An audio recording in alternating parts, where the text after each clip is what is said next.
Le Bénin valide sa qualification pour la Coupe d'Afrique des Nations Maroc 2025. Mesdames et messieurs, bonjour et bienvenue sur Sport Plus, votre hebdomadaire sportif sur ESAE Télévision. Après 5 années de disette et 2 éditions manquées, les Guépards retrouvent la plus grande célébration du football sur le continent africain. Ce succès s'est obtenu après un match nul à la 6e journée face aux Chevaliers de la Méditerranée sur le score, bien sûr, de 0 but partout. Cette qualification sera le principal sujet au menu de ce numéro de Sport Plus. Mais également, on va évoquer la lourde prestation de ESAE Cotonou aux 11e Jeux universitaires du Bénin. Un bilan de 3 trophées, 2 médailles de bronze en athlétisme et 8 distinctions individuelles a été réalisé par l'école d'excellence ESAE Cotonou. Dans ce numéro, on aura également d'autres informations sportives. Dans le décryptage, la deuxième partie, j'aurai avec moi Alessandre Benson, Gildas Bamehosu, Ghislain Dossou et Carles Kitomé. Ils seront avec moi pour parler ensemble de la qualification des Guépards à la Coupe d'Afrique des Nations Maroc 2025. Dans la dernière partie, le focus, on parle des Jeux universitaires du Bénin, 11e édition, l'édition de 2024, et on va principalement aborder la prestation de ESAE Cotonou. ESAE Cotonou qui a marqué par une brillante participation à ces Jeux universitaires. Le menu ainsi présenté, on se retrouve juste après la pub dans Atu Hebdo qui sera une présentation de Djesugo Benou.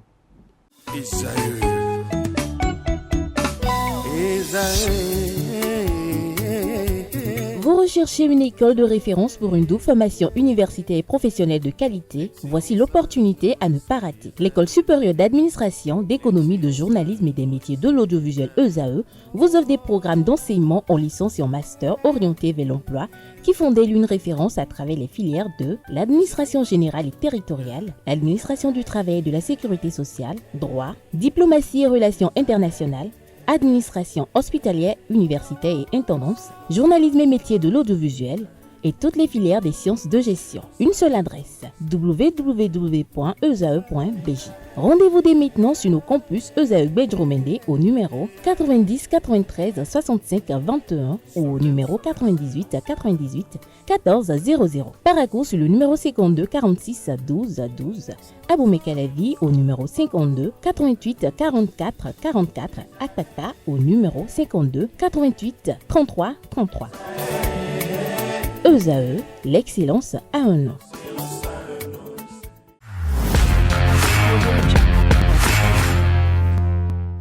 Actu Hebdo à présent, chers amis internautes. Merci d'être restés avec nous. Alors, on fait l'actualité, on fait le tour de l'actualité sportive avec Djesugo Benou. Djesugo Benou, bonjour à vous.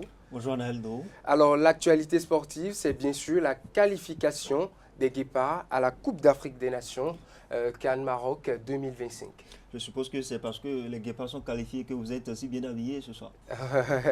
Effectivement, il faut célébrer cela. Alors, comme vous le disiez en début d'émission, les Guépards du Bénin qui signent donc leur retour à la Coupe d'Afrique des Nations après 5 ans de disette à Naël, vous avez su bien le dire. Steve Mounier et ses coéquipiers ont arraché leur qualification à Tripoli face aux Chevaliers de la Méditerranée au bout du suspense grâce à un match nul et vierge. Revivez le parcours à le temps du 11 national dans cet élément réalisé par les reporters de ESAE Télé. Un match nul et vierge pour le bonheur des Guépards du Bénin. Un nul pour retrouver la plus grande messe du football africain après 2 éditions consécutives ratées. Il a fallu aller jusqu'au bout des éliminatoires pour que la route de la Coupe d'Afrique des Nations CAN Maroc 2025 s'éclaircisse pour l'équipe nationale de football du Bénin. Dans l'enfer libyen, à Tripoli, Steve Mounier et ses coéquipiers ont relevé le défi de qualifier le Bénin à la phase finale de la CAN pour la 5e fois de son histoire. On est le Bénin, on ne s'est jamais facilité les choses pour aller à la Coupe d'Afrique. Je me rappelle en 2019, ça a été la même chose. On s'est qualifié lors du dernier match. Donc aujourd'hui, il va falloir réitérer les mêmes performances parce que si on veut y aller, ça passera par là de toute façon.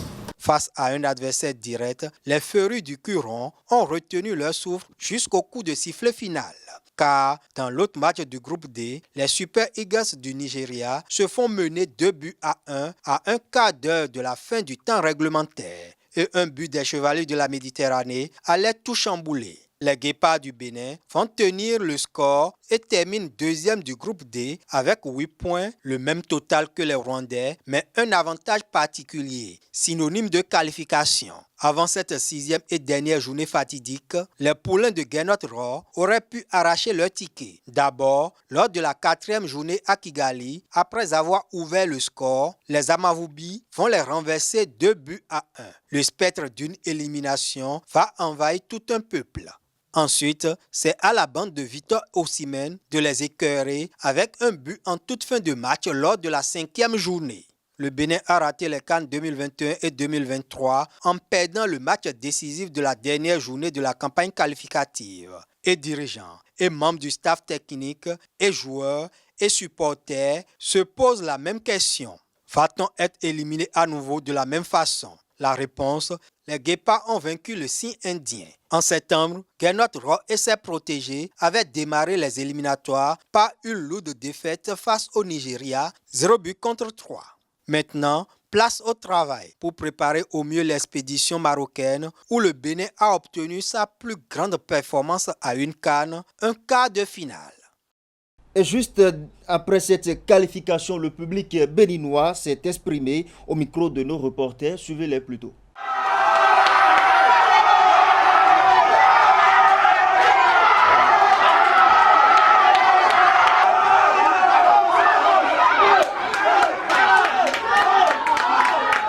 Moi, je suis très comblé. Je ne sais, les mots me manquent même pour cette qualification. L'accouchement a été difficile. Mais au finish, on a eu le bébé. C'est important. D'abord, nous devons saluer la bravoure de nos joueurs. Oui, ils ont été braves. Ils se sont battus du début jusqu'à la fin. Tout le monde a vu le jeu. Ils ont fait honneur, cet honneur-là au peuple béninois. Oui. Donc, vous devez comprendre que la CAN, on a été maintenant, ça fait un bon moment. Donc, il n'y a pas ce béninois-là au jour d'aujourd'hui qui va dire qu'il n'est pas content. On remercie tous les joueurs, on remercie le staff, on remercie tous ceux qui ont contribué à cette qualification. C'est aujourd'hui tout le Bénin qui est content et j'espère que le travail va continuer afin qu'on puisse faire belle prestation à la CAN. Je suis fier, très fier de la qualification du Bénin parce que ça fait déjà 5 ans que nous ne sommes plus participés à ce tournoi-là. Donc je suis très content pour voir cette qualification ce soir. Je suis très content. Les joueurs, ils ont été braves. Du début, l'entraîneur, il a vraiment su et manager son équipe, surtout par rapport à leur regroupement. Quand ils attaquent et quand ils perdent le ballon, vous-même vous voyez la manière dont ils se regroupent. Ils reviennent rapidement. Donc c'est un système, ils ont appris ça, ça leur a marché. Ça a vraiment marché. Et puis vous avez vu le but. Vous avez vu, malgré ça, on n'a pas joué en défensif. Ils n'ont pas joué en défensif, on ne faisait qu'attaquer et on défend. Donc il faut saluer vraiment les joueurs. Et vous avez vu le but de tout à l'heure. Ils n'ont pas montré, ils n'ont pas remontré l'action. En temps normal, on devait voir l'action là, ils devaient nous repasser ça pour montrer que oui, mais vous allez voir, ils vont repasser ça à l'avenir et vous allez voir que lorsque le gardien allait encore pour faire sortir le ballon, il a traversé, il a dépassé la ligne. Au cours du jeu, on devait avoir un but, mais l'arbitre, on dirait que l'arbitre a été payé par le match, oui. C'est comme ça, nous on a vu ça, sinon on allait déjà marquer un but. Le but de Steve Mounier, c'était déjà un but accordé. Si on avait même la VAR, c'était même déjà un but. J'ai vu le match là, c'était très impressionnant et aussi c'est très intense pour nos grands. Ça serait une très belle aventure. Vous avez vu lors de notre dernier CAN qu'on a fait, c'était pas mal. C'était pas mal, on est allé jusqu'à un niveau. Ça veut dire que c'est pas pour aujourd'hui là, cette qualification, c'est pas pour aller faire pied de figure encore. C'est pas pour aller faire, surtout qu'il y a encore du temps. Il y a encore peu de temps que pour l'entraîneur pour qu'il fasse mieux le travail encore, pour qu'on puisse continuer. Seulement ce que je sais, les petits sont là, ils sont déterminés. C'est les petits les jeunes engagés, on n'a qu'à leur faire confiance. On va faire mal à la CAN prochaine. Normalement, arrête de va être but de Bénin de la volonté, Ça a prouvé sur le terrain qu'ils étaient partis pour décrocher la qualification. C'est un groupe qui est en train d'être formé par le sélectionneur national. Et je pense que ces jeunes joueurs ils ont de l'envie. Ils ont de l'envie, ils savent ce pourquoi ils sont là. Ils savent que par cette compétition, beaucoup de portes leur seront ouvertes. Donc je peux dire que c'est la volonté et la continuité dans le travail. C'est un groupe jeune qui est en train d'être formé et en qui moi je crois sincèrement. Je pense que si on laisse vraiment le temps aux sélectionneurs de travailler, on fera mieux que les CAN passées. Il faut surtout continuer dans la même façon de travailler, de donner la chance aux jeunes et ceux qui méritent vraiment d'être là. Moi, j'ai confiance aux sélectionneurs, même si tout n'est pas parfait pour le moment. Je pense qu'avec le temps et dans la continuité, on pourra avoir une équipe meilleure que les équipes des CAN passées. Champion au football, champion au handball masculin et féminin. Ainsi se définissent donc les différents trophées décrochés par la délégation de ESAE Cotonou, conduite par son vice-fondé Quentin Didavi au 11e édition des Jeux universitaires qui s'est donc déroulée à Djougou. Une moisson qui réunit prix collectifs et individuels. Les étudiants de ESAE Cotonou ont confirmé leur réputation à l'université qui est donc une référence dans le milieu du sport. Quelques images de la cérémonie de remise donc de ces différentes distinctions dans cet élément. Madame et aussi, les sons se préparent s'il vous plaît. Accompagné des autres ministres, suivi du maire de la ville de Djougou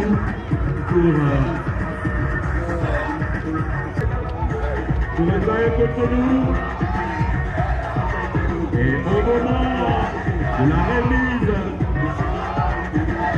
du drapeau, nous aurons les autres ministres.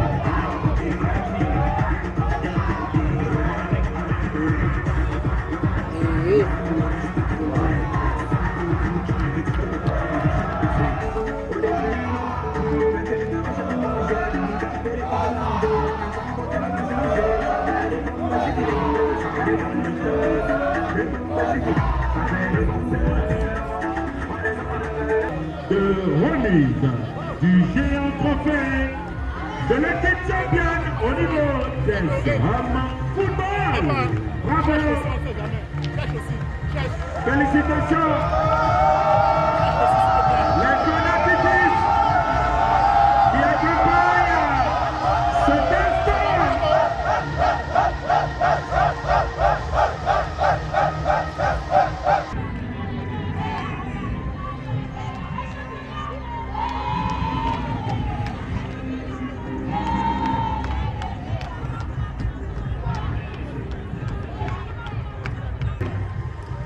Bravo.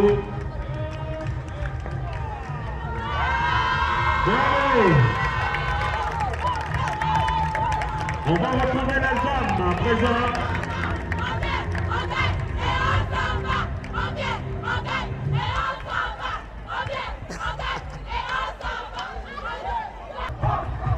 Monsieur Didavi, vice-fondé ESAE, dans un instant. Ensuite, le DSFS, M. Novillon. Ensuite, l'hygiène du ministère des Sports. Et enfin, le maire.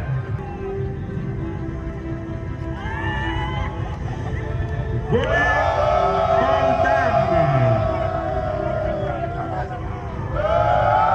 merci beaucoup. Monsieur Didavi, s'il vous plaît.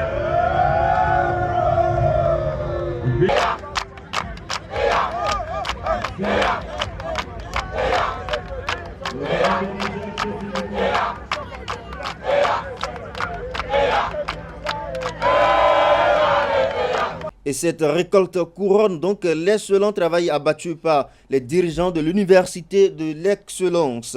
Clément Adéchian, fondé du groupe ESAE, s'est exprimé, donc il a parlé de son satisfecit. Je suis un fondateur très heureux, heureux et ému, parce que Nous avons marqué de notre empreinte, nous avons cousu de fil blanc et les Jeux universitaires encore une énième fois. Adjigou, je crois que nous avons commencé par participer très sérieusement il y a environ 3 ans. Les Jeux universitaires n'étaient pas trop médiatisés, ce n'était pas connu en fait. Les privés n'étaient pas associés très sérieusement. On a commencé par y ajouter les privés maintenant il n'y a pas très longtemps. On a commencé de toutes les manières. On a commencé par nous informer, par nous en informer de ces Jeux universitaires il n'y a pas longtemps. Nous avons commencé par y participer il y a 3 ans. On a fini 3e. Il y a 2 ans, on a été champion en football avec Esaïe Parakou et Esaïe Cotonou était 3e. Alors, on a commencé par montrer que nous sommes là. Mais cette année, on a voulu... Et déjà l'année dernière, au niveau de l'athlétisme, on a eu 3 médailles, déjà. Alors, cette année, on a voulu aller encore plus loin. On a fait le pas de côté avec le handball, qui n'était pas notre discipline. Je crois que ça a été un succès très éclatant. Ça a été coup d'essai, coup de maître. Nous avons eu une discipline féminine, le hand féminine, et une discipline masculine avec le handball masculine. Le handball masculin, le handball féminin, la discipline féminine, la discipline masculine. Ah oui, effectivement. Tout à fait. On a une école de journalisme, il ne faut pas dire des bêtises. Tout à fait. Nos enfants nous suivent. Et l'administration également. Ah oui, nos enfants nous suivent. Donc, alors, ce qu'il faut retenir, c'est que ce pas de côté a été un pas très heureux. Ça n'a pas été un pas d'aventure. Nous avons quand même fini champion de la discipline en handball. Y a-t-il une préparation en amont conséquente? Absolument. Sans préparation, on ne pouvait pas y arriver là. Nous avons compris depuis 1 an que nous venons en handball.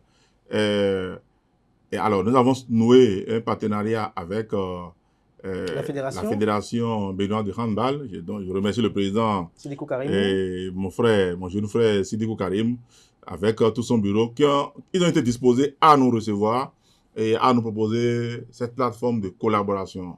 Alors, ce que nous avons fait le mieux déjà à Esaü, c'était d'offrir des bourses à des enfants qui ont du talent, mais qui ont été incapables de payer leur scolarité pour aller à l'école. Nous en faisons au niveau du football, nous en faisons au niveau de sans discipline tout court, mais nous avons voulu quand même que des personnes qui ont des talents dans certaines disciplines telles que le handball viennent désormais étudier chez nous.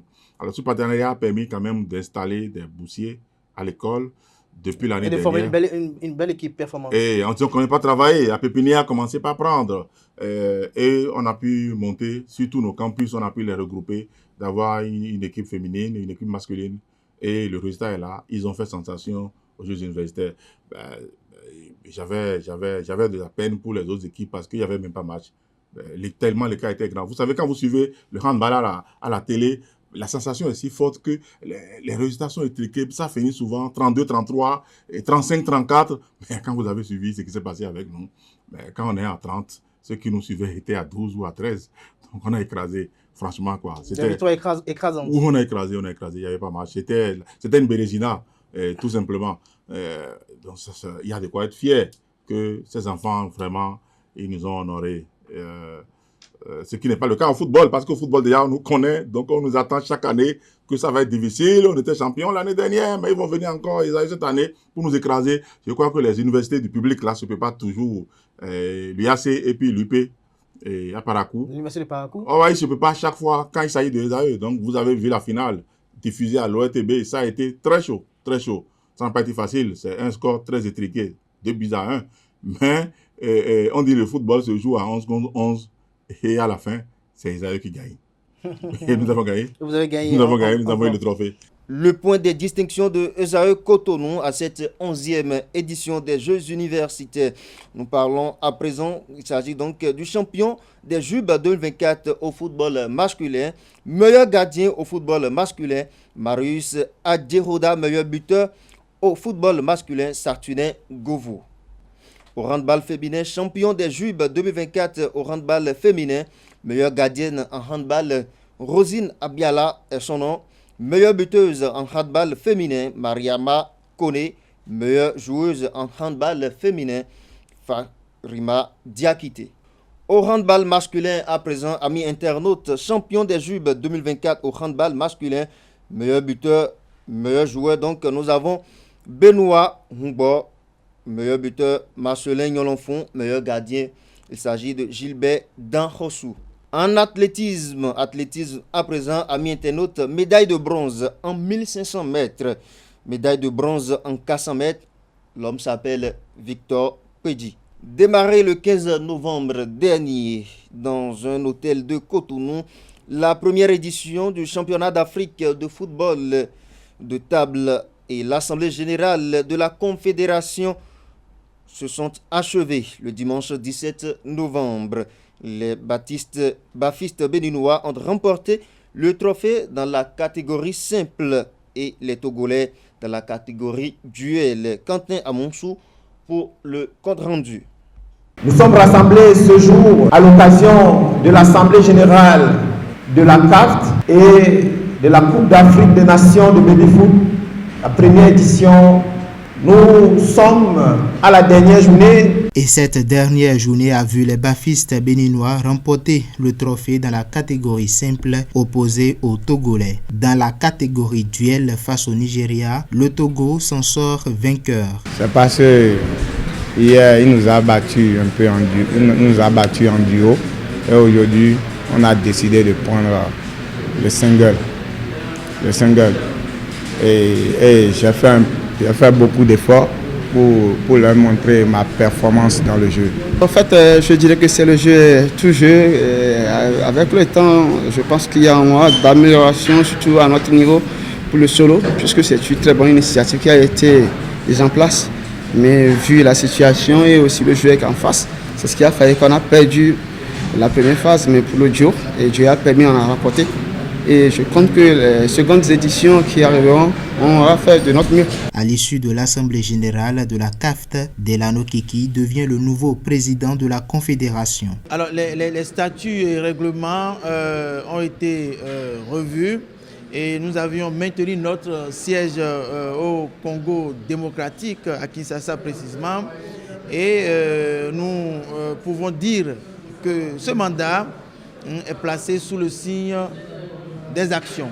Ainsi se referme la première édition du championnat d'Afrique de football de table et son assemblée générale qui s'est ouverte le vendredi 15 novembre dernier et qui a pris fin ce dimanche 17 novembre 2024. Et qu'il vous souvienne, en 2019 est née la société sportive Loto Popo, fruit de la convention de partenariat entre Esaü Football et le groupe de l'Autorité nationale du Bénin. Cette initiative est de la volonté du chef de l'État de voir les entreprises d'État investies dans le sport béninois. Mais depuis cette signature, plusieurs clauses du contrat liant Esaü FC et la LNB n'ont pas été respectées. Invité sur l'émission Info Hebdo du samedi dernier, Clément Adeoti Adechian, fondé du groupe Esaü et président de l'Esaü FC, dénonce les manquements dans le contrat signé avec la LNB.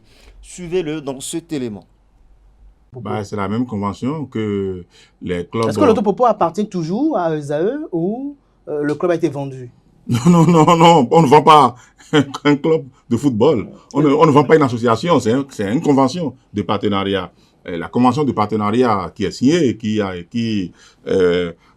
en ses articles 3 et 10, qui disent clairement que le club professionnel qui est devenu Loto Popo doit continuer par maintenir le niveau très élevé au niveau de la professionnalisation, pendant que le club amateur, le club qui a l'enregistrement, le club qui détient la filiation de la fédération, continue par être le club amateur. Donc Esaü devait continuer par jouer les compétitions amateurs au niveau régional. C'est Esaü qui doit jouer les clubs qui doit jouer la compétition U17, U19. C'est Esaü qui doit jouer la compétition féminine, c'est ce que la convention dit. Et pourquoi c'est pas fait? C'est pas fait parce que dans un certain temps, on n'a pas voulu brusquer les choses au niveau de l'Autorité nationale du Bénin, parce que c'est une expérience qui venait de commencer, et parce que un président directeur général comme Gaston Zossou est un ami de vieille date, en qui j'ai entièrement confiance, et même jusqu'à présent, j'ai toujours confiance en lui. Ce qui fait que je n'ai pas voulu brusquer les choses. Mais il y a 2 ans, j'ai été obligé quand même, effarouché, d'envoyer un courrier pour leur rappeler que les conventions ne sont pas respectées. Parce que Esaü amateur n'est pas en train de jouer la compétition au niveau des amateurs.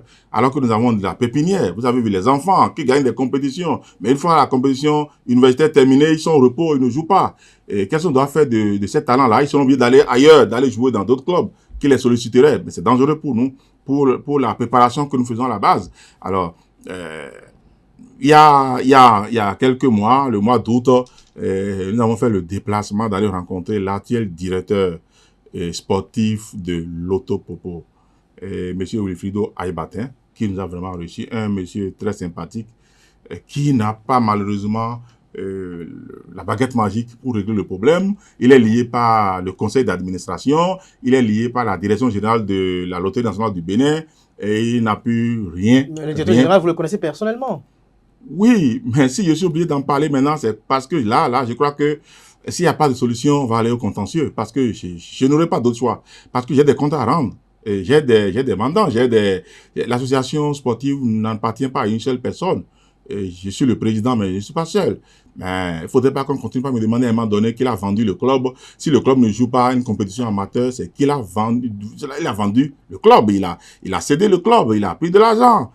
Mais non, c'est une convention de partenariat.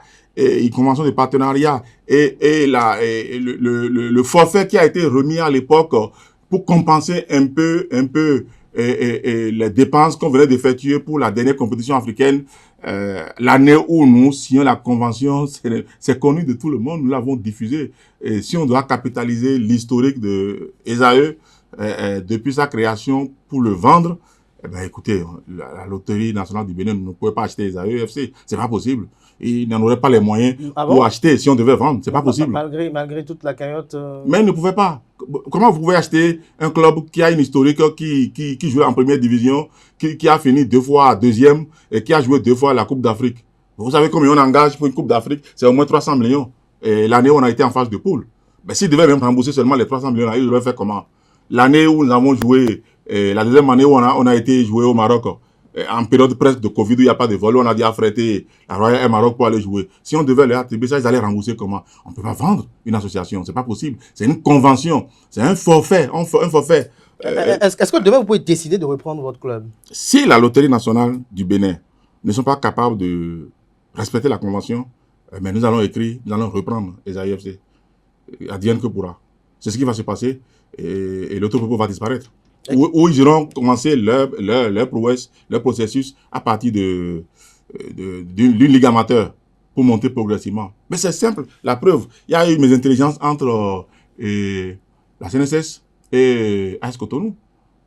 La CNSS est partie de AS Cotonou. Ils sont allés nouer un nouveau partenariat avec Audio. La CNSS joue aujourd'hui, maintenant, à Comé. Depuis cette saison, mais c'est simple. Quand les gens ne s'entendent pas, les gens peuvent amicalement ou de force, devant les juridictions, rompre tout partenariat. À un moment donné, j'ai un contrat et je sais ce que le contrat a stipulé et qui ne respecte pas. On dit chaque année, le montant forfaitaire qu'il faut donner pour préparer l'équipe amateur, il ne donne rien du tout. Mais nous, on ne demande même pas de l'argent parce qu'on n'a pas besoin de ça. Vous ne recevez rien chaque année. Mais rien. Pourtant, le contrat est là, clairement dit qu'il faut un montant forfaitaire pour préparer l'équipe de football qui doit jouer la compétition au niveau des amateurs. Mais ils ne le font pas. C'est pas parce que la loterie manque de 15 millions par an pour préparer une pépinière qui devrait leur servir, en fait. Mais je vois que depuis que la compétition a commencé cette année, le championnat a commencé, ils allient une équipe U17. Je ne sais pas où est-ce qu'ils sont allés trouver ça. Vous avez une convention avec un club et vous alliez une équipe U17. Ils sont allés trouver ça où? Vous estimez que vous êtes en train d'être trahi, d'être dupé? Non, je n'ai pas encore dit ça, mais j'attends de comprendre. Puisque j'ai fait ce qu'il faut faire. J'ai envoyé un courrier il y a 1 an et demi, 2. Je suis allé faire une réunion à la Loterie nationale du Bénin. J'ai relancé la discussion en août à côté. Et je suis patient, j'ai entendu, personne n'a réagi. Alors si on ne réagit pas, c'est qu'on veut aller à la provocation. On veut à la provocation. Alors aujourd'hui, pour finir avec ce sujet, de quoi avez-vous besoin concrètement pour que ESAE peut-être participe aux compétitions d'une division régionale? Non, mais on a besoin de rien du tout. Vous avez la preuve, on a les jeunes qui sont là. Et les jeunes, c'est la plupart les moins de 19 ans. Ces enfants qui sont en première année, 3e année, ils ne sont pas en master. Et ils sont très bons. Donc, c'est de ça qu'on a besoin pour animer une compétition de catégorie d'âge. Nous avons ce qu'il faut pour ça, mais on ne peut pas se jeter aujourd'hui pour commencer par participer à une compétition au niveau des catégories d'âge, une compétition des amateurs, sans le lier directement à un club professionnel, parce que nous utilisons la même filiation. Il n'y a pas plusieurs affiliations à la fédération. C'est pas possible. Donc, il faut le faire dans les règles de l'art. Parce que si nous devons l'engager nous-mêmes, si on doit le faire, c'est que le contrat est rompu. Et si le contrat est rompu, alors l'Autopopo ne jouera plus. L'Autopopo va aller s'enregistrer et commencer sa compétition au niveau des amateurs, au niveau de la Ligue régionale. Ça, c'est sûr. De toute façon, wait and see, Clément Adéotia-Deschamps, je vais quand même poser une question. Et je n'aime pas parler souvent, en réalité, quand je fais confiance à des gens. Mais quand j'ai l'impression qu'on commence par me piétiner, alors là, ça me fâche. Ça me fâche, le plus sérieusement du monde, je ne réponds plus des moyens. Et c'est ce que l'Autopopo est en train de faire en fait. La 8e édition des trophées JP Sport a livré son verdict. Noélie Yarigo est sacrée pour la deuxième fois. Pour la deuxième fois, donc, Noélie Yarigo est distinguée. Dans la catégorie dirigeant, Ismaili Onifade, président de la Fédération béninoise de basketball, a décroché la première place. Le journaliste sportif de l'année est Patrick Silas Ayadi de la SRTB. Le DTN de la Fédération de gymnastique Innocent Yaka a été plébiscité dans la catégorie technicien. Romuald Razouin, le patron du cyclisme béninois, est élu de son côté meilleure personnalité sportive de l'année 2024.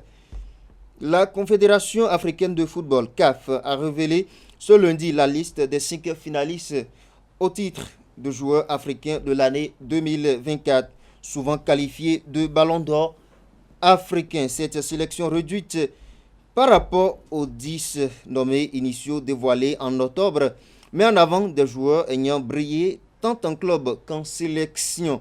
Parmi les retenus, on retrouve Siméon Adengra de la Côte d'Ivoire, Serou Guirassy de la Guinée, Acharaf Hakimi du Maroc, Ademola Lookman du Nigeria et Rowan Williams de l'Afrique du Sud. En revanche, plusieurs grands noms dont Amin Gouri de l'Algérie, Chancel Mbemba de la RD Congo ou encore Soufiane Raimi du Maroc ont été écartés.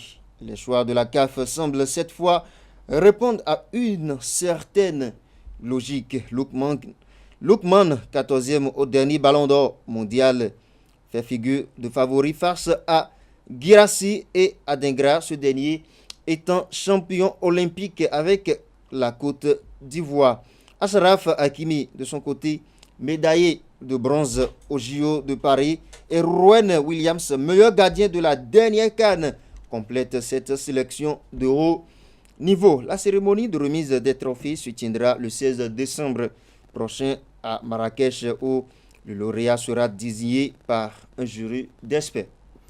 Merci à vous, Jessou Gouguenou, pour ces informations sportives. On se retrouve très prochainement pour d'autres actualités. Place à présent au décryptage avec nos invités.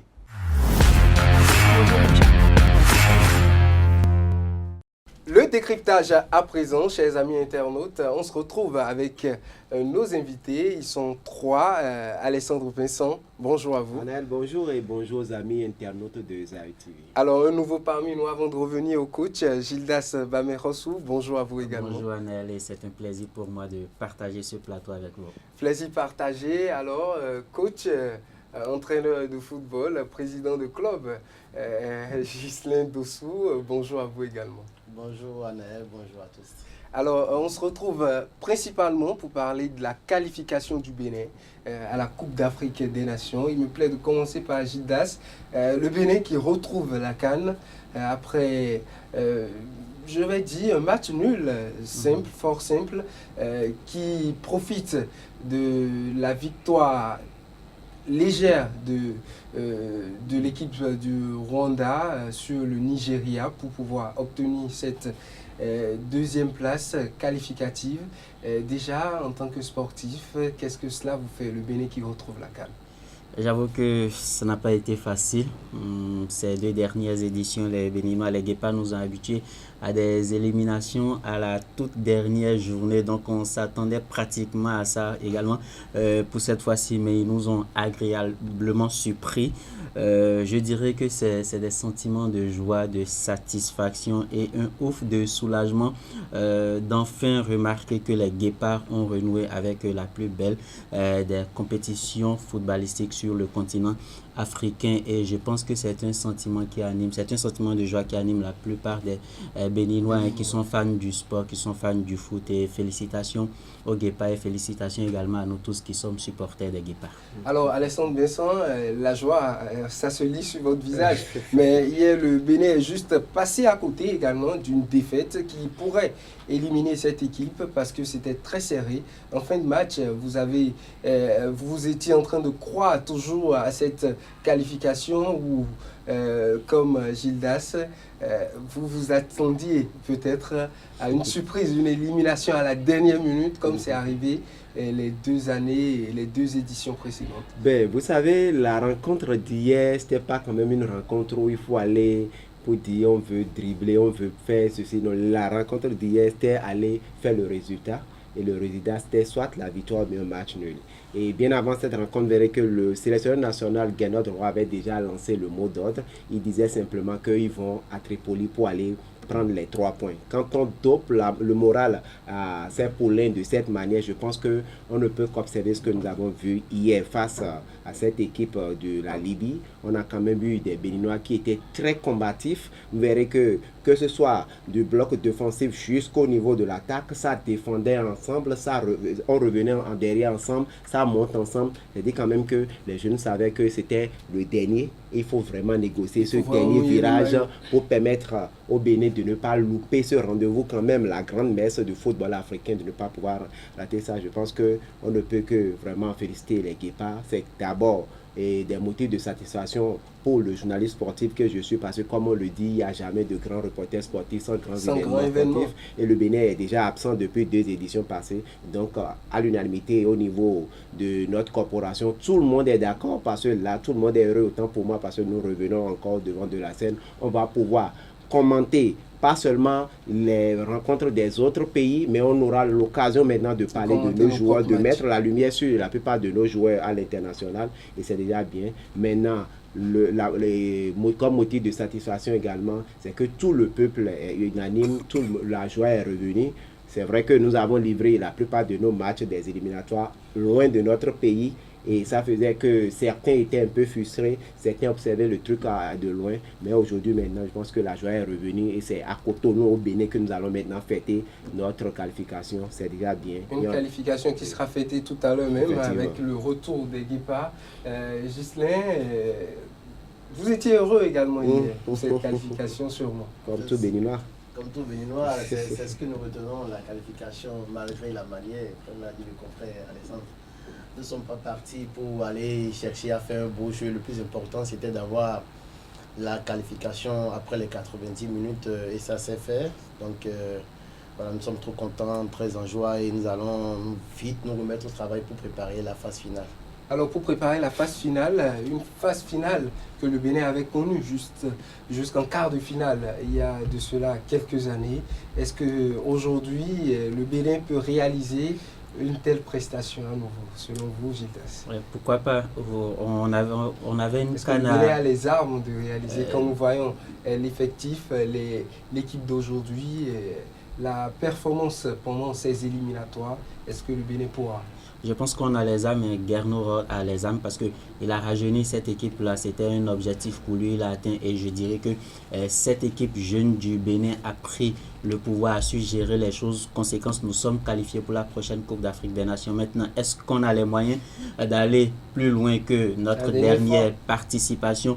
Je ne serai pas un oiseau de mauvais augure, mais je pense que oui, parce qu'on a du temps. C'est pratiquement à la fin de l'année de 2025. Dans un an. En décembre, pratiquement. Donc, Gernot a le temps de jauger ses joueurs, de mieux préparer ses joueurs. Et puis, il y a les éliminatoires de la Coupe du Monde qui viennent du coup. Revenons déjà sur le match d'hier. Le Bénin beaucoup disent que le score ne devrait pas être de 0 but partout, mais plutôt une victoire du Bénin sur cette balle qui a franchi pour beaucoup la ligne de la cage. Selon vous, est-ce que le Bénin remportait cette rencontre hier? Est-ce que c'était vraiment un but? Si vous posez cette question à un Libyen sérieux qui connaît le foot, il vous dira que les Béninois, normalement, repartent de la Libye avec 3 points. Parce que la balle a bien franchi la ligne. Malheureusement, on n'a pas la VAR. Et pendant les éliminatoires, il y aura la VAR lors de la CAN, mais pendant les éliminatoires, on n'a pas la VAR. Du coup, ça aurait été une déception si entre-temps les Libyens avaient marqué que nous, on ne nous accordait pas ce but. C'était un but. Et il n'y a pas que ça seul dans le match. Il y a Dandine qui a sorti un arrêt incroyable, impeccable sur sa ligne qui nous a permis de rester dans le jeu jusqu'à la fin. Je pense que c'est tout ça qui a galvanisé davantage cette équipe-là.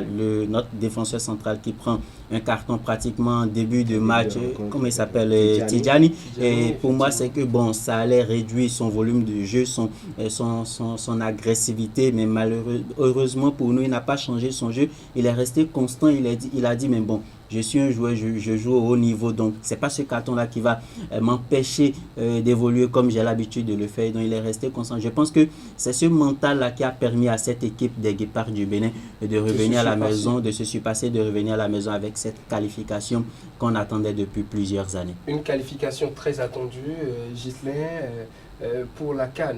Le Bénin ira en tant que technicien déjà, quand vous avez vu cette équipe travailler tout au long de ces éliminatoires, qu'est-ce qui reste à parfait dans l'effectif de Gaynor? Déjà, il y a eu un grand travail qui s'est fait au niveau de la solidarité de l'équipe, qui a su remobiliser les jeunes et quelques anciens pour pouvoir essayer de former une très belle équipe. Donc c'est déjà un plus. Nous ne sommes pas des favoris pour la CAN, c'est notre 5e participation et nous avons raté les 2 dernières précédentes. Donc voilà, il va prendre le temps de bien se réorganiser et se permettre aussi de faire des matchs amicaux pour jauger le niveau des gens et essayer aussi de rappeler certains anciens qui ne sont pas là pour qu'on puisse faire bien le travail.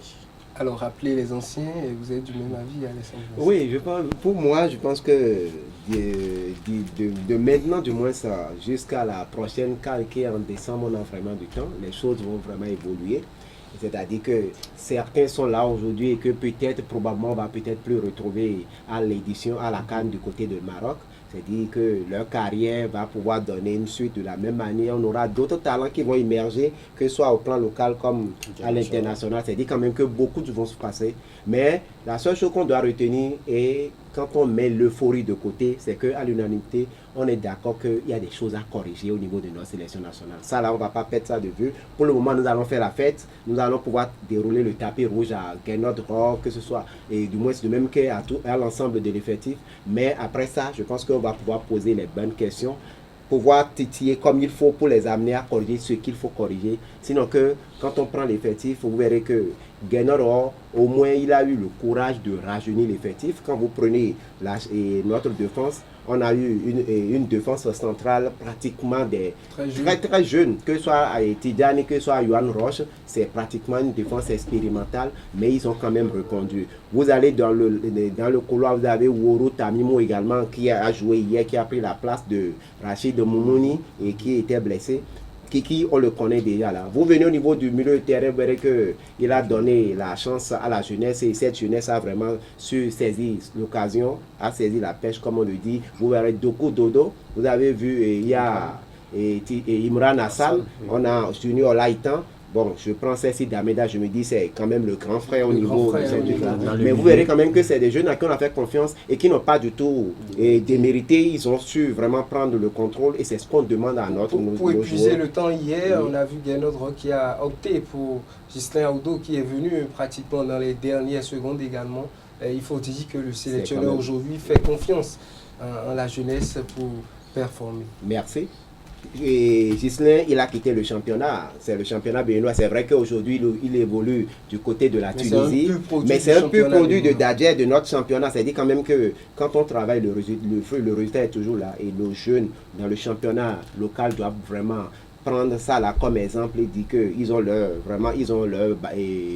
va jouer au niveau de la sélection nationale. Mais pour moi, d'ici jusqu'à décembre 2025, beaucoup de choses vont évoluer. Mais Guénoro, il a les éliminatoires de la Coupe du Monde également pour pouvoir vraiment tourner son effectif, donner la chance également à d'autres qui tapent déjà à la porte de la sélection nationale mais qui n'ont pas eu la chance d'évoluer lors des éliminatoires. Et quand on met tout ça ensemble, je pense que de maintenant jusqu'en décembre, on pourra vraiment sortir une ossature qui va nous permettre quand même de faire un parcours vraiment honorable du côté de ça peut être l'année du Bénin également, une autre qualification pour la Coupe du Monde qui va peut-être s'annoncer déjà dans les premières journées. Et il me plaît de poser une question à tout le monde. La question, c'est de savoir,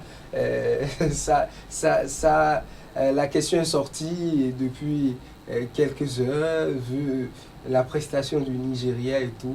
Est-ce que le Nigeria est-il en mission contre le Bénin? Parce qu'on a vu le Nigeria qui était déjà qualifié empêcher le Bénin d'aller à la CAN, je crois il y a là 2 éditions, avec un but ici au stade Charles de Gaulle dans les dernières secondes de la rencontre. Un Nigeria déjà qualifié. Aujourd'hui, nous voyons également un Nigeria déjà qualifié qui, si je peux le dire, se laisse battre à domicile, en quelque sorte, par une équipe du Rwanda, 2-1, quand on sait que le Nigeria, on n'arrive pas à défaire cette équipe sur cette aire. Le Nigeria facilement a été battu, n'a pas pu remonter. Ça aurait été une défaite de l'équipe béninoise. Le Rwanda se qualifiait pour la CAN directement. Est-ce que le Nigeria est contre le Bénin? C'est ma question. Déjà, je pense que vous voyez, au match aller, quand ils nous ont battus 3-0, ils nous ont amenés complètement dans le nord, dans un stade vraiment très loin. Donc, il y a la fatigue qui a pesé sur nous. Et au match retour, si le Nigeria avait fait le match qu'ils ont fait contre le Bénin, la dernière fois, il y a quelques jours à Abidjan, s'ils avaient fait ce match-là contre la Côte d'Ivoire en finale, le Nigeria allait remporter la coupe. Non, c'est sérieux, mais ils étaient déchaînés. C'était comme si s'ils ne nous battaient pas ou s'ils n'égalisaient pas ce but-là, c'était comme s'ils n'allaient pas prendre part à cette prochaine Coupe d'Afrique des Nations. D'où ce que vous venez de dire, c'est comme s'ils étaient en mission contre le Bénin. Maintenant, on fait l'effort de faire match nul contre vous. Oui, je ne sais pas si c'est parce qu'on les a déjà battus lors des éliminatoires. C'est la faute des éliminatoires que... Je ne sais pas si c'est parce qu'on les avait battus lors des éliminatoires de la Coupe du Monde. C'est ça qui les énerve, je ne sais pas. Mais on fait l'effort de faire le match nul. Maintenant, ce que vous avez à faire, c'est de au minimum battre le Rwanda. Tout le monde sait que le Nigeria, on n'arrive pas à défaire le Nigeria. Justement, et vous êtes à domicile, j'aurais même appris, et ça c'est avéré vrai, qu'il y a certains de leurs joueurs qui ont quitté la sélection avant même la fin de la trêve. Il y a le gardien, bon, on m'a dit qu'il avait perdu son père, voilà. Mais il avait perdu son père, il a joué contre le Bénin. C'était pratiquement après le match qu'il a eu la nouvelle du décès de son papa. Voilà, donc il n'a pas joué. Il y a Osimhen qui n'a pas joué. Vous voulez quoi? Les Rwandais vont battre cette équipe-là. Contre nous, vous ne mettez pas Osimhen, vous ne mettez pas ce gardien. On bat le Nigeria aller-retour, il n'y a rien à dire. Donc moi je pense que c'était clair leur mission. Est-ce que c'est faire en sorte que le Bénin ne se qualifie pas? Mais de l'autre côté, nous aussi on avait notre destin en main. Il ne fallait pas prendre un but face à cette équipe du Nigeria. Même si le Bénin perdait par 1-0, le Bénin se qualifiait toujours. La défaite à ne pas avoir, c'était une défaite par 2-0, par 3-0. Donc le Bénin a su gérer les choses. Je tiens à préciser, c'est comme si tout le monde était en mission. L'arbitre hier, c'était comme si lui aussi il avait peur de ne plus quitter le territoire libyen quand on connaît ces gens-là. Donc du coup, des fautes qui se sont sifflées de façon désordonnée, des cartons qui ont été donnés en désordre, des coups francs qui ont été accordés. Le dernier coup franc, j'ai failli faire une crise dans le jeu. Sincèrement, donc juste à la lisière de la surface de Dandy. C'est comme si tout le monde était en mission contre le Bénin, mais bon, c'était écrit, il fallait qu'on prenne part à cette Coupe d'Afrique des Nations Maroc 2025 et le Bénin s'est qualifié, c'est chapeau aux joueurs. Est-ce que c'est pareil de votre côté? Le Nigeria était-il en mission? La grande leçon à retenir de cette histoire, c'est qu'il ne faut jamais compter sur quelqu'un, il faut compter sur soi-même, sur ses amis. Tous les points sont très importants. Excusez, ça ne marche pas toujours. La Côte d'Ivoire a compté sur le Maroc aujourd'hui. La Côte d'Ivoire est championne en titre. Mais je pense que si seulement la Côte d'Ivoire aussi avait perdu, et par exemple contre le Nigeria à la CAN, pas plus de 2 buts d'écart, serait éliminé. C'est-à-dire, ce que je veux dire par là, c'est déjà bien que le Nigeria soit en face de nous, nous considère comme une grande équipe, une grande nation. Et vous savez, le Nigeria a pratiquement qualifié avec la pression des équipes. Si ça ne tenait qu'au Nigeria, parce que Olaina, Osimhen allait jouer, mais la pression des équipes qui emploient ces joueurs en Europe, qui exigent le retour de leurs joueurs pour préparer le championnat le week-end, vu la qualification déjà acquise, ça fait que le Nigeria est obligé de renvoyer les joueurs dans leur club respectif. Du coup, je pense que nous devons apprendre à compter sur nous-mêmes, sur nos efforts et laisser un peu les autres équipes. Ne pas compter sur les autres. Et également, c'est pareil de votre côté, Alessandro. Bien sûr, je pense que moi, je ne vais pas dire que le Nigeria est en mission. Je ne pense pas que le Nigeria soit en mission. Pour nous, c'est que les éliminatoires, c'est 6 journées. Il faut bien négocier les 6 journées. Et vous négocier, il faut remporter les 3 matchs à domicile et savoir voyager pour aller chercher des points à l'extérieur. Nous avons à un moment donné laissé notre destin nous échapper. Et du côté de Tripoli, on a quand même eu un peu de chance. On pouvait déjà se qualifier. On pouvait déjà se qualifier face à cette formation Nigeria. Je rappelle que le Nigeria est venu jouer au même titre que nous aussi.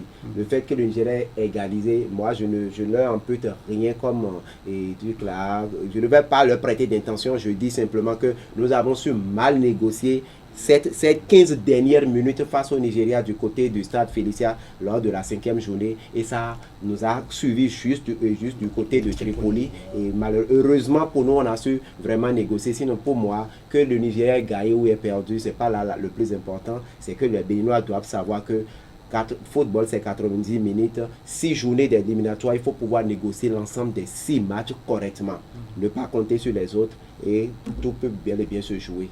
Aujourd'hui, les perspectives pour cette équipe béninoise, vous l'avez évoqué, se recomposer en quelque sorte, s'armer, revenir avec de nouvelles têtes qui vont peut-être se dévoiler dans l'année. Il faut maximiser les ressources pour mieux préparer cette équipe avant la CAN. L'exploit de 2019, le Bénin veut revivre cela, le Bénin veut aller plus loin dans la compétition. Mais on a parlé également des moyens. Est-ce que l'équipe béninoise aujourd'hui a les moyens pour exécuter sa politique? Les moyens pas en termes financiers, mais en termes d'hommes, en termes de capacité, quand nous voyons un peu tout ce qui se passe à la CAN. L'édition 2019, c'était une édition où beaucoup disent que le Bénin allait loin, par chance, parce que le Bénin est sorti des poules sans gagner de match, juste avec des matchs nuls. Nous avons également le Bénin qui s'est qualifié, qui a éliminé beaucoup de ténors, juste avec des tirs au but. On se rappelle du Maroc et tout. Aujourd'hui, le Bénin va à la CAN avec l'effectif qui connaît. Il y a beaucoup de joueurs de 2019 qui sont toujours dans l'effectif, les Steve Mounier et quelques autres anciens. Est-ce qu'aujourd'hui, nous pouvons avoir confiance en cette équipe béninoise pour la CAN, histoire d'aller plus loin que la phase de poule? Pourquoi pas? Je pense qu'on a déjà battu des cadors de ce continent. On a battu l'Algérie, on a battu la Côte d'Ivoire, on a battu le Nigeria. Donc, ce sont ces mêmes nations-là que nous allons affronter lors de la Coupe d'Afrique des Nations. C'est vrai qu'ils ont plus de joueurs qui évoluent dans de grands championnats. Et cela pèse effectivement. Justement, parce que quand les jeux ne sont pas les mêmes. Vous voyez, donc nous avons des joueurs qui évoluent en Afrique ou bien en Europe, en 4e division. Qui sont en fin de carrière pour d'autres. Moi, je pense que c'est vrai, il y a l'expérience qui compte, mais le match, c'est 90 minutes et c'est 11 joueurs contre 11. Je pense que si on arrive à jouer comme on a joué face à la Libye, soudés, ensemble, avec un mental d'acier, je pense que cette équipe des Guépards du Bénin pourra aller loin durant cette campagne 2025 au Maroc. Et je pense que je me suis rapproché de certains supporters qui ont prédit que les Guépards iront jusqu'en demi-finale. Voilà.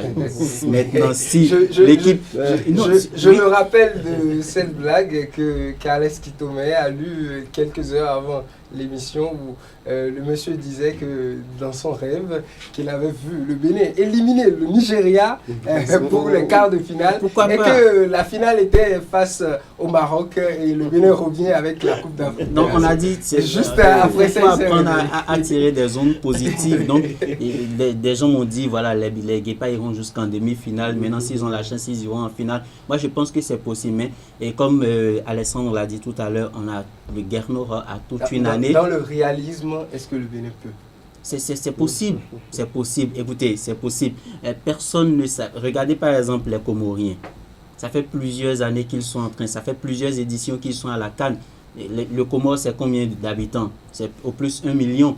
Nous sommes 12 millions d'habitants. Et si les Comoriens, regardez ce qu'ils ont fait au Cameroun, regardez ce qu'ils ont fait en Côte d'Ivoire, ils sont déjà qualifiés. Donc, moi, je pense qu'aujourd'hui, tout le monde travaille. Le Ghana est à la maison. Sur 6 matchs, le Ghana a 3 points. Aujourd'hui, tout le monde travaille. Il n'y a plus de petites nations. Donc, ce serait une erreur de sous-estimer les Guépards du Bénin parce que nous allons dans cette canne-là et nous allons montrer que c'est parce qu'on a mérité que nous sommes là. Et puis, avant, c'était une canne à 16 équipes ou bien combien? 24? 16, voilà. Aujourd'hui, nous sommes à 24. Donc, il y a certainement des nations que nous allons pouvoir battre. Et puis, quand vous battez l'Algérie une fois, vous battez le Nigeria, vous battez la Côte d'Ivoire, on a peur de vous.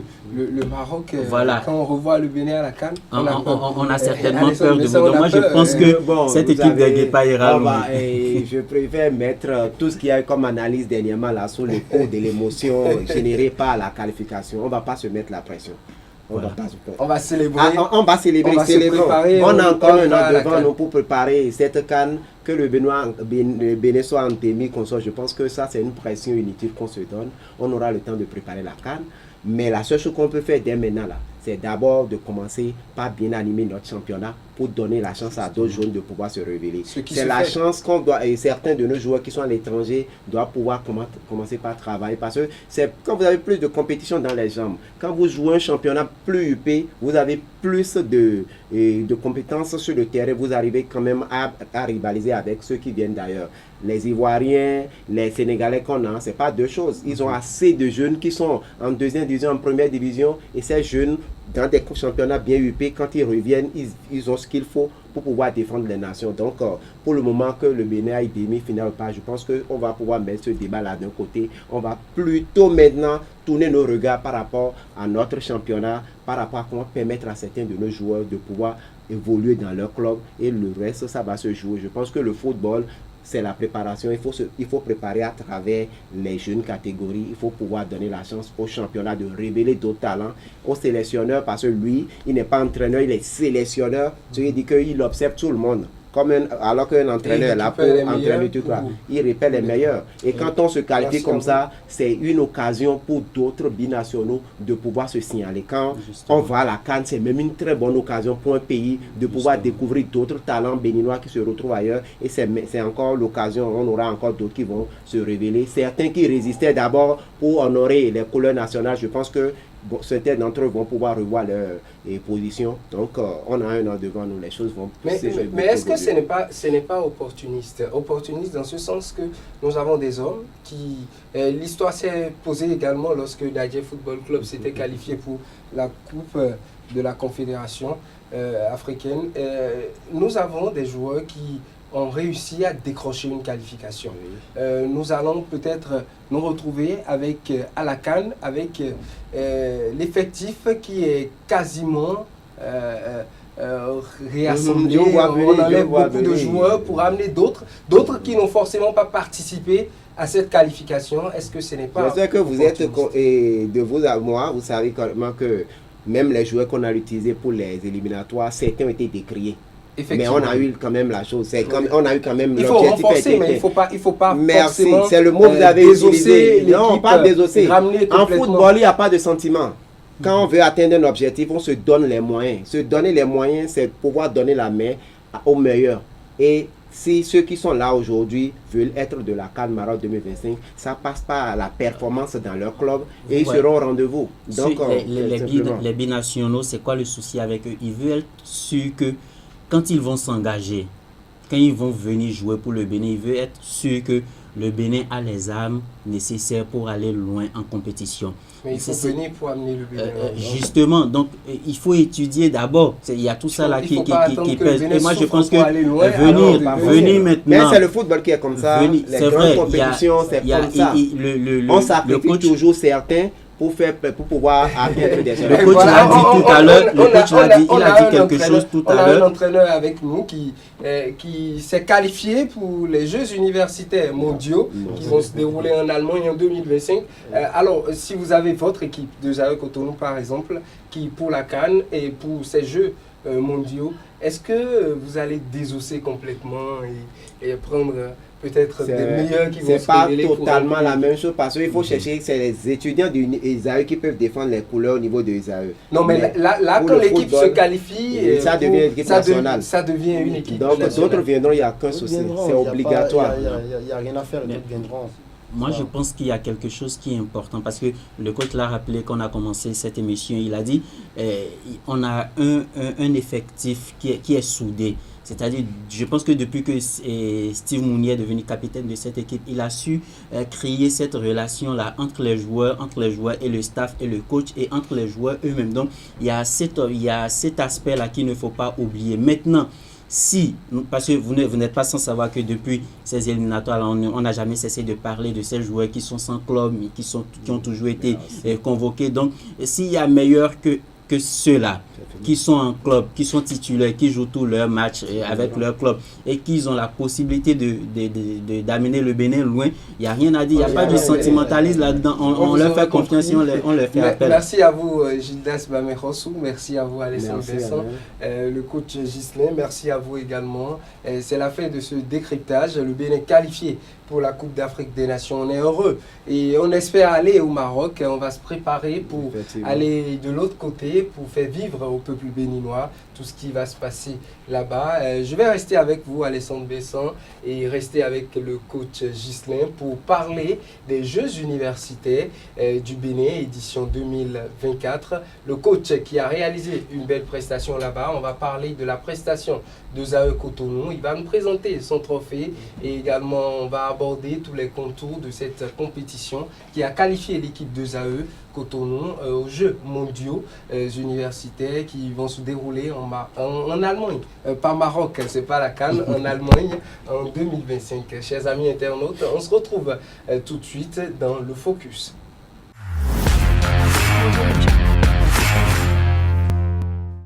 Retour plateau, chers amis internautes, c'est le moment du focus, le moment de la célébration et du décryptage pour la performance de Zaïre Cotonou aux Jeux universitaires du Bénin, édition 2024. Et pour cela, nous avons le trophée du football avec nous, le trophée de champion des Jeux universitaires du football. Le trophée nous a été ramené par le coach de l'équipe de football de Zaïre Cotonou, Ghislain Dossou. Bonjour à nouveau. Bonjour, monsieur Anaël. Alors, on reste avec vous et je suis également avec Alessandre Besson qui sera avec moi pour quelques questions pour vous, notamment la préparation, le sacre et puis les perspectives maintenant pour votre équipe de Zaïre Cotonou. Déjà, coach, aller aux Jeux universitaires et ramener le titre de champion des Jeux universitaires, comment vous vous sentez en tant que coach le jour-là, au coup de sifflet final, comment vous vous êtes senti? Très content comme tous ceux qui vont jouer un tournoi, une compétition et la remportent. Donc je suis très content, très ému. J'ai un sentiment de satisfaction pour tout ce qui s'est accompli. Alors comment les choses se sont passées? On a vu la finale était face à l'équipe de la Flash, une finale qui n'était pas facile pour l'équipe de Zaïre Cotonou, l'équipe qui avait déjà plusieurs blessés en son sein selon les informations, et également l'équipe qui a affronté cette finale a marqué, et s'est fait rattraper, a eu un deuxième but, a manqué un troisième but. Comment cette finale s'est déroulée? Déjà, il n'y a pas que la finale qui n'a pas été facile. Tous les matchs ont été très difficiles. Parce que je l'avais annoncé sur ce plateau que nous y allons pour remporter le trophée. Bien qu'en n'étant pas... Beaucoup de personnes se sont préparées à vous recevoir. Voilà. On a vu l'équipe de Sapientia de Parakou également qui a fait sensation. C'est ça. Donc bien qu'en n'étant pas les favoris de la compétition, notre force était l'union de l'équipe, la mobilisation. Et donc nous nous sommes basés sur ça pour pouvoir faire un très bon parcours là-bas. Basé sur cela, Alessandro Vincent. Oui, le coach l'avait déjà annoncé ici. Je me rappelle bien qu'on l'avait reçu une semaine, voire 2 semaines avant même l'expédition du côté de la cité des Pétonniers. Et il disait déjà ça. Déjà, c'est déjà un motif de satisfaction. Je tiens quand même à vraiment féliciter toute l'équipe et de ESAE. Mais moi, ma question, c'est... Quel a été le discours, surtout en finale, quand on se fait rattraper et qu'on sent vraiment que les choses ont commencé par... Ça peut peut-être vous échapper. Quel est le discours tenu envers les joueurs pour quand même les doper, pour qu'ils remontent vraiment la pente? J'aimerais tellement reconsidérer que ce sont mes joueurs qui sont devant moi et recommencer à discuter. Sinon, je leur disais simplement de regarder la tribune, de regarder tous ceux qui sont là, qu'on va pas à la fin du match baisser la tête. Et donc nous avons parcouru, franchi des obstacles très dangereux pour être à cette finale. Donc nous allons le faire, de croire en nous, de faire ce que nous savons faire. Et ça a marché, on a trouvé les opportunités adéquates et on a concrétisé. On aurait pu marquer un 3e but, mais hélas, ça n'a pas passé. Donc on est resté quand même à défendre notre seul but d'avantage, comme c'était une finale. Donc voilà. En général, l'organisation pour cette 11e édition des Jeux universitaires, comment vous la voyez? Pas mal, très bien. Au début, c'était un peu complexe, un peu compliqué pour les joueurs. Dans la ville de Djougou. Dans la ville de Djougou, avec jouer en altitude, avec la température, le climat qui était un peu différent de ce que nous avons à Cotonou. Mais avec le temps, après 2-3 jours, nous sommes habitués, nous sommes entrés dedans. Et ça a pris, sinon l'organisation, la restauration, le déplacement, tout était parfait. Tout était parfait. ESAE Cotonou, au niveau du football, est revenu avec quoi? Le trophée, seulement le trophée, ou il y a eu des distinctions également? Oui, nous avons déjà gagné le trophée et l'enveloppe financière qui suit. Et ensuite, nous avons eu le meilleur gardien du tournoi. Nous avons 2 meilleurs buteurs du tournoi, donc Sam et Sartunin. Donc, et nous avons aussi, normalement pour moi, Sam aurait été le meilleur joueur de la compétition, mais bon, c'est pas grave, on se contente. Peut-être ils se sont basés sur le pénalty raté et pour l'accorder, mais c'est resté au sein de l'équipe. Non, c'était même le meilleur joueur de la finale, celui qui a le plus défendu. Mais je pense que c'est plutôt un sentiment d'encouragement pour l'équipe qui a perdu avec leur joueur qui était très bon aussi, qui nous a posé beaucoup de problèmes, qui étaient même à la base de leur égalisation. Donc voilà, il le mérite aussi, tout comme ça. Alessandro Vincent? Oui, coach, durant pratiquement toute une semaine, vous avez quand même affronté, ou bien vous avez vu d'autres joueurs venus quand même et d'autres universités. Dans votre posture d'entraîneur, je vous mets peut-être dans la tenue d'un sélectionneur. Dites-vous, avec ces JO, avec du moins ces compétitions de jupe, on a quand même eu des talents? Énormément de talents, parce que j'ai vu un travail. Franchement, moi je me dis des 4 équipes demi-finalistes, si en tant que coach je devrais choisir une équipe, je n'allais pas choisir l'équipe de ESAE parce que nous sommes l'équipe la plus faible sur le papier. Mais nous avons travaillé dur pour pouvoir franchir ce cap. Nous avons pris match par match. Il y a énormément de talent. Je profite de ce plateau pour féliciter l'équipe de Adiara, qui pour moi avait de très bons... centre universitaire d'Adiara. Qui avait de très bons éléments, de très bons joueurs. Et Sapientia de Parakou aussi, les nordistes, encore qu'ils sont à domicile, c'était très difficile de jouer contre eux à Djougou. C'était on jouait pratiquement à l'extérieur, tout le monde était sur eux. Et il y a aussi l'équipe de la FLAC en finale qui a été très bon aussi. L'équipe de la FLAC de la Flash qui a été très bonne. Après ces 11e Jeux, les regards sont désormais tournés vers Allemagne 2025 pour les Jeux mondiaux universitaires. Déjà, quand vous voyez le challenge qui va se poser maintenant en 2025, en tant que coach, comment pensez-vous aborder ça? Déjà, en tant que coach, j'ai suivi les autres équipes, j'ai suivi des matchs. Il y a des joueurs que j'ai retenus, j'ai pris contact avec eux, je suis en discussion avec eux. Pas nécessairement dans le but des jeux mondiaux, mais en tant que joueur, en tant que coach, je leur prodige des conseils, donne des conseils parce qu'ils ont été très très très bons lors de la compétition. Nous n'avons pas eu la tâche très facile, ils nous ont posé beaucoup de problèmes. Donc si ça marchait, qu'on devrait y aller et que les promesses devraient être tenues, nous allons essayer de les appeler, de commencer le travail un peu plus tôt possible pour pouvoir faire de très bons résultats en Allemagne. Alors, coach, est-ce que vous avez une idée du format sur lequel vous voudriez du côté de l'Allemagne? Je dis, qu'est-ce que je mets dans le format? Et aujourd'hui, maintenant, nous avons l'équipe nationale scolaire et où il y a un sélectionneur national scolaire qui travaille avec l'équipe championne au niveau de la phase nationale. Je ne sais pas si c'est un peu le format au niveau universitaire. Je voulais bien savoir, est-ce que vous avez une idée? Est-ce que c'est le staff de Esaü qui va conduire l'équipe ou bien ça va être on va pouvoir faire une sélection fusionnée au niveau avec un staff combiné pour travailler? Sincèrement parlant, je ne saurais le dire. Je n'ai pas de vraies informations par rapport au format, par rapport à la manière dont les choses vont s'organiser. Mais je sais que ce qui se fait normalement, c'est l'équipe championne qui représente le pays au niveau de l'international. Mais même si l'équipe, comme on le disait tout à l'heure par rapport aux écureuils, il faut toujours étoffer l'équipe.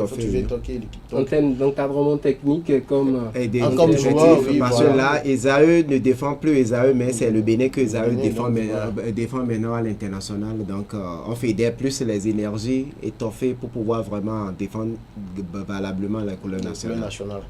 C'est ça. Alors merci à vous coach pour votre disponibilité et pour la présentation du trophée gagné par Esaü Cotonou. On aura très prochainement également les coachs au niveau du handball féminin et au niveau du handball masculin où le Bénin, Esaü Cotonou s'est distingué. Il me plaît de rappeler tout ce que vous avez réalisé lors de cette compétition.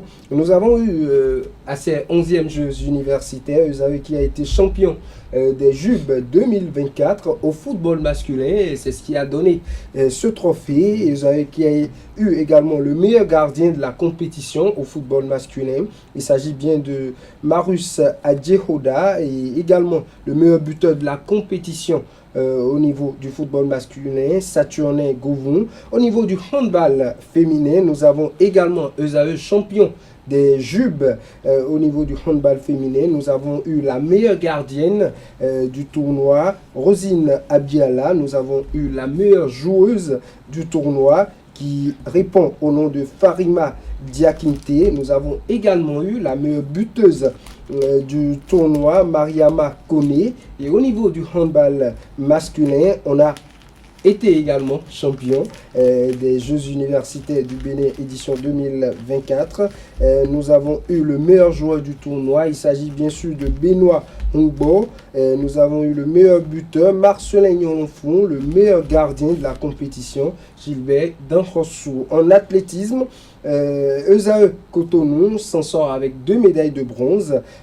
D'abord, une première médaille aux 1500 mètres avec Madidat Bedari. Et nous avons eu la médaille de bronze également aux 400 mètres hommes avec Victor Pedi. Une belle récolte pour Esaü Cotonou à cette compétition qui s'illustre comme la meilleure équipe, la meilleure délégation de ces 11e Jeux universitaires du Bénin. Alessandre Vincent, je pense que c'est vraiment un palmarès à saluer. Et moi, je tiens d'abord à tirer un coup de chapeau d'abord au fondé de l'université Esaü, parce que nous avons quand même vu Clément Adéchian avec Esaü au niveau du football il y a quelques années en arrière. On a quand même vu l'équipe des AE qui a permis au Bénin d'avoir une équipe qui a pu passer les tours préliminaires pour se retrouver en phase de poule. Aujourd'hui, nous le retrouvons également à travers son management au niveau des différentes équipes de l'université. Les résultats sont là. Je pense que